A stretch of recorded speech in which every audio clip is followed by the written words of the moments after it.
أعوذ بالله من الشيطان الرجيم.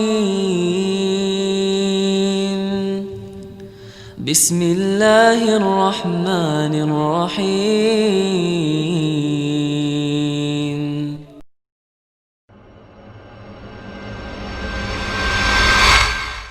Kisah ini salah satu dari kisah-kisah unik yang pernah diceritain oleh para ulama tentang masalah bagaimana kalau seseorang menjaga hubungannya dengan Allah Subhanahu wa taala.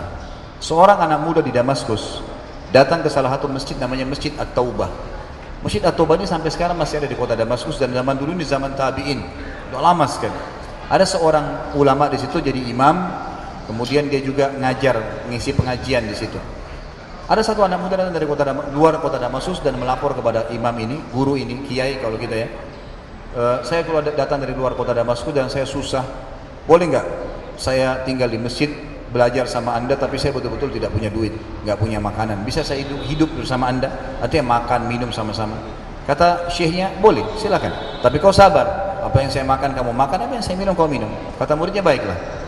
Lalu setelah 3 bulan tinggal sama gurunya, sudah mulai belajar, dia ikut bersih-bersihin masjid, dia cerita tentang keadaannya. Dia bilang, setelah 3 bulan saya tinggal dengan guru saya ini, saya baru tahu guru saya ini sangat zuhud, luar biasa.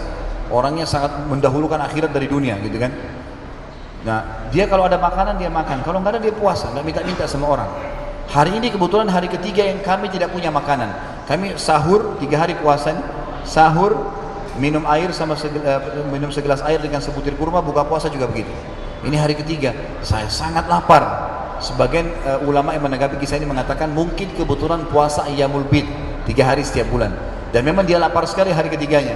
Dia bilang, saya sangat lapar nih. Tapi guru saya masih kuat, dia lagi ngisi pengajian. Dia bilang saking laparnya, saya nggak konsentrasi lagi nangkap materi, dan saya tekan perut saya agar rasa laparnya berkurang. Dalam kondisi saya lagi bingung dengan rasa lapar saya ini, maka syaitan membisikkan dalam hati saya, hai anak muda, mungkin sekarang sudah halal bagi kamu untuk mencuri makanan.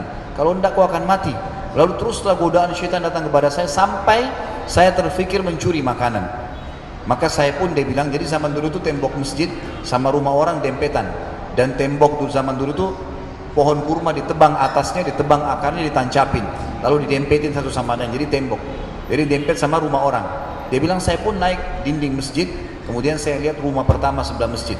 Saya temukan di situ ada 3 orang wanita muslimah yang tidak pakai jilbab, lagi nunun kulit domba. Lalu saya alihkan pandangan saya tahu nggak boleh lihat yang bukan mahram saya, dan itu bukan tujuan saya sangat lapar. Dia bilang, saya pindah ke rumah kedua. Rumah kedua ini kebetulan atap rumahnya orang juga pada saat itu dari pelapa-pelapa kurma, jadi ada celah-celah bisa dilihat, gitu kan. Dia bilang, saya lihat rumah itu kosong dan ada bau masakan. Karena laparnya saya turun dari atap, saya masuk ke dapur, kemudian saya temukan ada panci lagi dipakai masak dengan kayu bakar.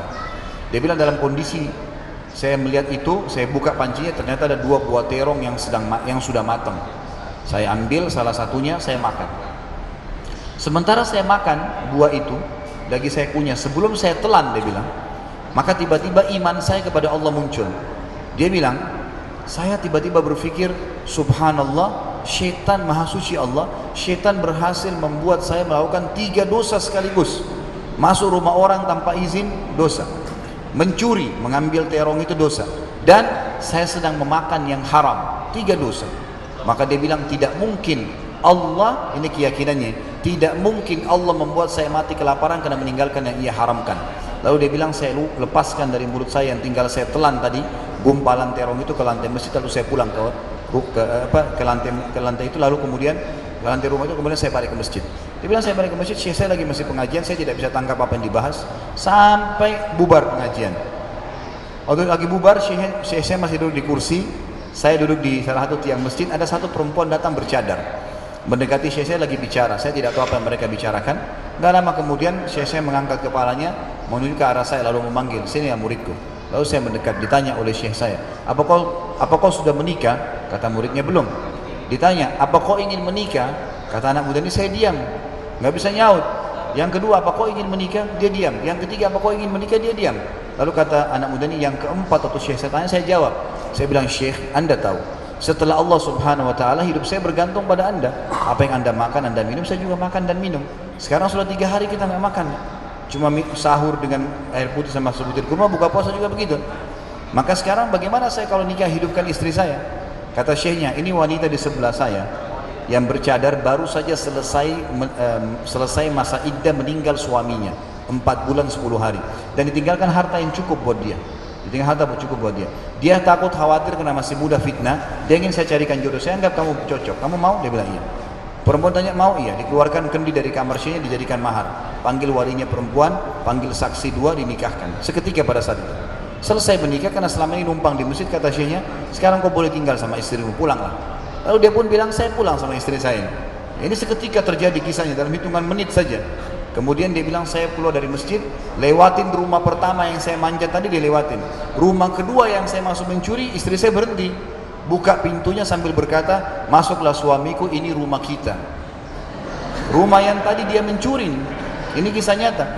Dia bilang, waktu saya duduk di ruang tamu, kemudian istri saya bilang, wahai suamiku, tadi saya dengar kamu sudah 3 hari nggak makan, lapar nggak? Iya lapar. Istrinya masuk ke dapur, ditemukan apa? Panci yang terbuka, terong yang sudah digigit. Spontan perempuan dia bilang, siapa yang makan terong saya? Kaget dia. Maka yang terjadi, teman-teman sekalian, laki-laki ini bilang, istriku kesinilah.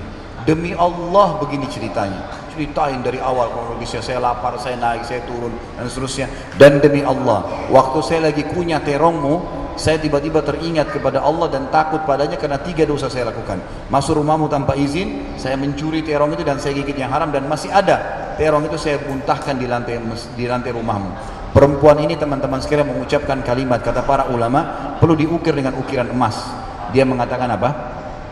Wahai suamiku, engkau meninggalkan segumpal makanan haram, itu terong tadi, bisa kamu telan tuh, lapar. Kata sebagian ulama menanggapi kisah ini, kalau dia telan halal buat dia, dia akan mati kalau nggak makan, 3 hari nggak makan.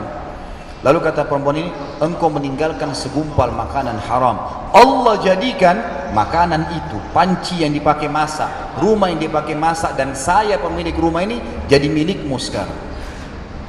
Tangkap nggak?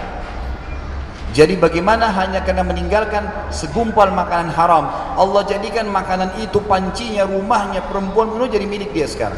Hilang laparnya, dapat rumah, gitu kan? Dapat pasangan hidup, dan luar biasa hanya karena meninggalkan yang haram.